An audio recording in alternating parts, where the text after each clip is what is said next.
Hey everybody, Tony Tominick here and Sherry Spencer.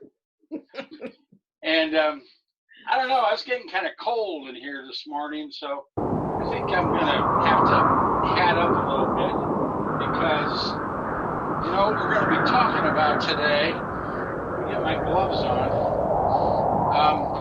What we're going to be talking about today is a building that many people have seen here in Avon Lake, but I guess most people, I'm guessing most people don't realize what it is and why it's where it's at. So I think we're going to talk about, right, Sherry? We're going to talk about Avon Lake's famous ice house. Yeah. And you know how we're going to get there? We're going to cut through my favorite place, the Avon Lake Cemetery, also known as the Lakeshore Cemetery. So here we go. So what do you tell me about this place? Because you know I've been getting ready today, reading up on ice and ice houses, and growing up here, I always knew a little bit about the lake and how much ice was okay to go on, which was it might get 0. But tell us about that building, where it's at, and what it's all about. Okay, so what you're looking at right now is a structure that is, I am told, 4 stories high. The width of the wall is approximately 3 feet, and it was used for purpose of storing ice. People had to harvest their ice during the winter months so that they would have some ice for use during the summer months. They could use it to keep their food from going bad, or they could use it, put some ice cubes in their drinks in the summertime, have a cool, refreshing drink.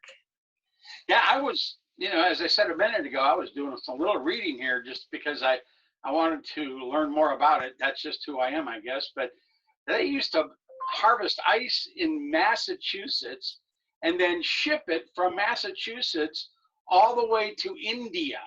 And that's how long that would stay. How do they keep that ice so cold? Well, you know, one of the things that they would use to keep it cold was sawdust, but they could also use straw. That was another option.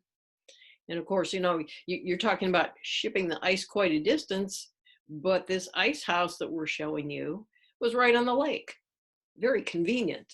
So you just go out on the lake with your workers and your equipment, have your horses there ready to pull up the slabs of ice from the lake and haul it on up to the ice house and store it. So do you think people that lived there back when Mr. Woods built that house, do you think that they were selling ice, or were they storing it for their own use, or did it in fact serve the community? I don't know. You know, I have never read anything indicated that they were selling it to the community. I have read that there was another ice house in Avon Lake somewhere near Moore Road, along Lake Road, and that was for commercial distribution and sale.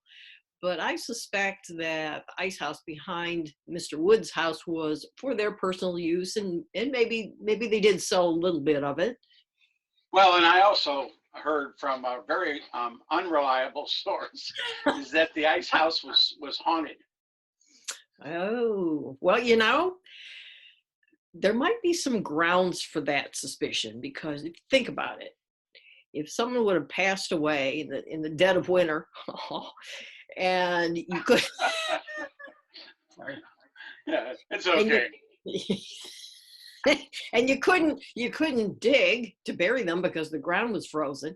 You had to store the body somewhere, obviously.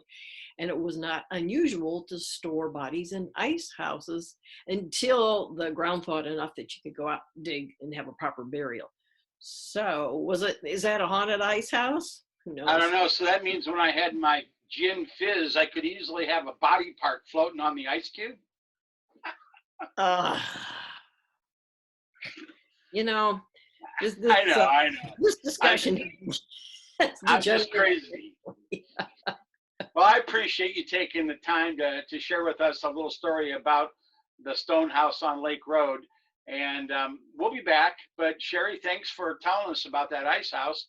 I'm guessing many people don't know what that house was all about. So until we do this again, this is goodbye from Tony and bye from Sherry. Talk to you soon. Bye-bye.